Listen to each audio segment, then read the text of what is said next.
Welcome back to this very short and straightforward tutorial. In this one, I'm going to be showing you how to mirror videos in CapCut PC.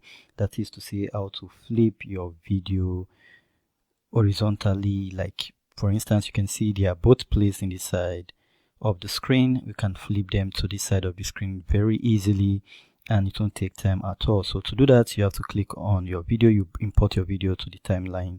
Obviously, once you click on it, you are going to rotate, or you're gonna mirror it.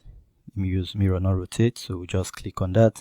As you can see, so it took it from this side, putting them on your right hand side, to the left hand side. So if that's the way you want it, and now when we play the video, this is what we get. So it's moving from left to right instead of from right to left, like we have it here.